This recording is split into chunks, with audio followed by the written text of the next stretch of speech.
नमस्कार, the Ganga TV news देख रहे हैं आप। लगातार अगर बात करें लोकसभा चुनाव की तो लोकसभा चुनाव का मैदान जो है वो पूरी तरह से सस्ता हुआ नजर आ रहा है। ऐसे में जनता जो है वो पूरी तरह से मतदान करने के लिए भी तैयार है, लेकिन उसके पहले हम बातचीत करने की कोशिश करेंगे आखिरकार जनता के मुद्दे क्या हैं, जनता किन मुद्दों पर वोट करेगी, प्रतापगढ़ में जनता का सांसद कौन होने वाला है। हमारे साथ तमाम लोग हैं, लोगों से बातचीत करने की कोशिश करेंगे कि आखिरकार प्रतापगढ़ का सांसद कौन होगा और प्रतापगढ़ में किसके सर पर होगा ताज, कौन बनेगा बादशाह। तमाम लोग हैं। अब की बार प्रतापगढ़ का सांसद कौन, एसपी पटेल या संगमलाल गुप्ता? एसपी पटेल जी, क्यों एसपी पटेल? एसपी पटेल नए हैं, उनको देखना है। संगमलाल गुप्ता को हम लोग खूब देख चुके, उन्होंने कोई विकास कार्य नहीं किए। भाजपा की सरकार में किसान एकदम त्रस्त है हर प्रकार से। 5 किलो गेहूं दे के 5 बीघे फसल की नष्ट करा रहे हैं और हम इनको नहीं चाहते हैं। हाँ, अभी तो केंद्र सरकार है, राज्य सरकार आएगा फिर एसपी पटेल। हाँ, प्रतापगढ़ का सांसद कौन होने वाला है? अब प्रतापगढ़ का सांसद कौन होने वाला है तो हम नहीं बता सकते हैं जी। अब हमारे मुद्दे क्या हैं, अगर आप पूछे तो हम जरूर बता सकते हैं। बिल्कुल। हमारा मुद्दा है सिर्फ बेरोजगारी और महंगाई है जी।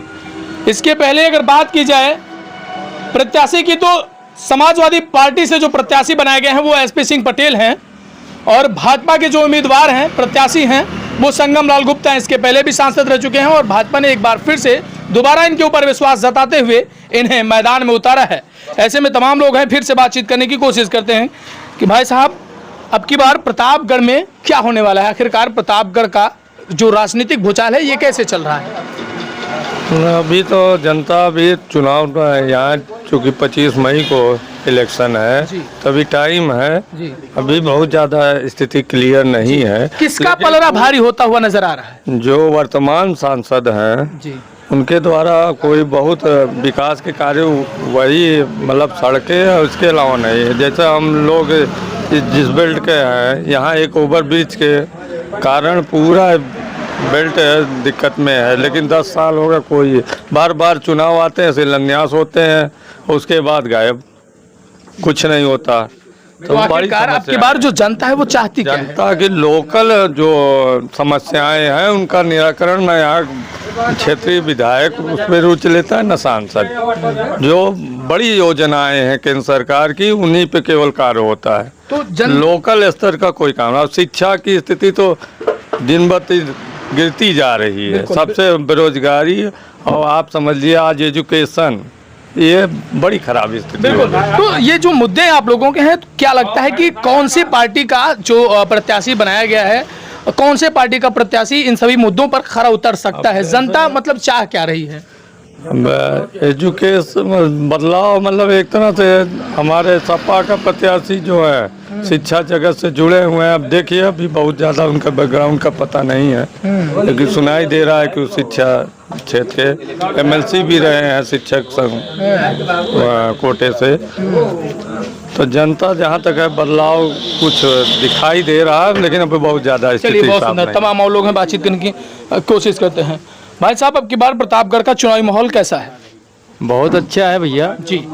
क्या लगता है कि अब की बार किसके सर पर होगा ताज, कौन बनेगा बादशाह? तो प्रत्याशी अभी मैदान में लगातार उतरे हुए दिखाई दे रहे हैं, एक समाजवादी पार्टी से एसपी सिंह पटेल और दूसरी तरफ बीजेपी से संगमलाल गुप्ता। ऐसे में किसका पलड़ा भारी होता हुआ नजर आ रहा है?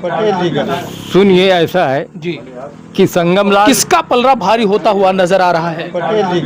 सुनिए, ऐसा है जी कि संगमलाल लोकल हैं जरूर, मगर कभी चेहरा नहीं दिखाई जनता को जी। हम लोग क्या समझ के उनको वोट दें, क्या नहीं देंगे। पलड़ा भारी के बारे में जहां बात हो रही है एसपी पटेल। जी बिल्कुल। प्रतापगढ़ में अब की बार किसके सर पर होगा ताज, कौन बनेगा बादशाह? पटेल जी, एसपी सिंह पटेल। क्यों? इसकी वजह मेन चीज पर्सनल और पर्सनल संगमलाल गुप्ता जी, क्योंकि उनका ये मानना है कि हमको बीजेपी का बैकअप नहीं मिलता है, हमारा पर्सनल व्यक्तित्व है। और दूसरी जगह वही बात करते हैं वो कि हमको इनका वोट नहीं चाहिए, उनका वोट नहीं चाहिए, हम इस गांव में नहीं जाएंगे, उसमें नहीं जाएंगे, हमारा अपना पर्सनल वोट है, ये है वो है फलाना ढिमका है। तो इस बार उनको ये पता चलेगा कि हम कहाँ जाना चाहिए और कहाँ नहीं जाना चाहिए और हमारा कितना वोट है जी। क्योंकि बीजेपी इस बार बीजेपी के उस पे वोट नहीं पड़ेगा, पर्सनल व्यक्तित्व पे वोट पड़ेगा। अच्छा, जैसे मैदान की अगर बात की जाए तो अब की बार चुनावी मैदान में कई ऐसे निर्दलीय प्रत्याशी भी नजर आ रहे हैं, जैसे अभी एक धनंजय सिंह का नाम आ रहा है, तमाम और लोगों का भी ऐसे निर्दलीय प्रत्याशी भी अब की बार चुनाव मैदान में अपने पांव पसार रहे हैं। तो क्या लगता है निर्दलीय प्रत्याशी का बोलबाला होगा या फिर दलीय प्रत्याशियों का भी बोलबाला होगा? नहीं, निर्दलीय अभी इतना जल्दी अपना असर नहीं दिखा पाएगा, क्योंकि अभी टाइम है जी उनको अपना व्यक्तित्व बनाने में। अभी तो दलीय पार्टी आगे जाएगी, जी। लेकिन निर्दलीय भी बढ़ने का चांस नहीं दिख तो रहा। प्रतापगढ़ में किसका पलड़ा भारी होगा? रहेगा तो बीजेपी का ही पार्टी, लेकिन पर्सनल बात की जाए तो यहाँ की हाँ। रानीगंज, जी जी जी। प्रतापगढ़ के डाउन रहेंगे। संगमलाल गुप्ता जी की ये सीट गंवाना पड़ सकता है। अच्छा, यानी कि कहीं ना कहीं यहाँ से भारी नुकसान देखने को मिल सकता है, खा सकती है। खा सकता। चलिए, बहुत सुंदर। भाई साहब, प्रतापगढ़ की अगर बात करें तो प्रतापगढ़ में किसके सर पर होगा ताज, कौन बनेगा बादशाह? दो प्रत्याशी हैं, समाजवादी पार्टी के प्रत्याशी एसपी सिंह पटेल हैं, और अगर बात की जाए बीजेपी की तो बीजेपी के प्रत्याशी इसके पूर्व में सांसद रह चुके संगमलाल गुप्ता हैं। ऐसे में कौन जो है अब की बार भारी पड़ रहा है, किसके ऊपर कौन भारी पड़ रहा है? मेरी अपनी व्यक्तिगत जो इच्छा है, मैं एक छोटा मोटा कलाकार हूँ और प्रतापगढ़ डिस्ट्रिक्ट में संगमलाल जी काफ़ी कलाकारों को बुलाए यहाँ, उनके नाम से लोग यहाँ आते हैं। तो मैं एक कलाकार होने के नाते मेरी अपनी जो आंतरिक इच्छा है, मैं यही चाहूँगा कि फिर से संगमलाल जी आए। मैं किसी पार्टी के अधीनस्थ नहीं जीता हूँ, मैं अपनी इच्छाओं का राजा हूँ और मेरी पसंद शायद वही है। बिल्कुल। चलिए, बहुत सुंदर। चाचा, क्या नाम हुआ आपका? धर्मेंद्र जी।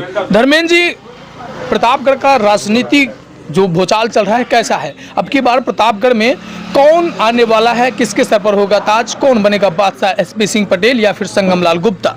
ये कोई क्लियर नहीं है जी। इसलिए छोटा मोटा किसान जब खेती करता है तो पूरी रात जो है सिमार में लाठी लेकर सोता है।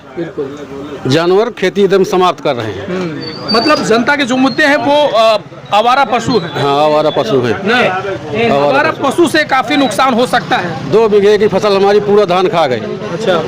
रात रात सोते नहीं है, कुत्ते के मार्फत सोते हैं। जैसे कि कहीं भी आवाज मिली वो जानवर की, तुरंत उठ के हमको दौड़ना पड़ता है। अच्छा, तो इसके लिए गौशाला वगैरह भी बनाई गई है?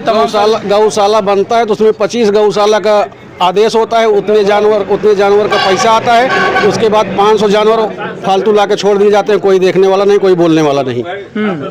तो अब की बार जनता चाहती क्या है? जनता चाहती है जो जिसको चाहेगी जनता वही वही बनेगा, और क्लियर नहीं है कौन बनेगा। हाँ। किसका पलड़ा भारी होता हुआ नजर आ रहा है? किसी का भारी नहीं, जनता की सपा या बसपा या फिर बीजेपी? सपा बसपा बीजेपी में किसका पलड़ा भारी होता हुआ नजर? भारी नहीं है इसमें, न सपा का, न बसपा का, न बीजेपी का। कहीं अपनी बात से छुप रहे हैं आप? हम कुछ नहीं छुप रहे हैं उसमें। हाँ, क्योंकि हम रात दिन में ड्यूटी देते हैं, रात में आके बत्ती लेके पूरी रात रखाते हैं जानवर। बिल्कुल। ये देखिए भाई साहब, लगातार अगर चाय की बात की जाए तो चाय को लेकर एक अलग ही चर्चा है, और चाय वाला कहते हैं कि चाय वाला प्रधानमंत्री है, चाय वाला प्रधानमंत्री है।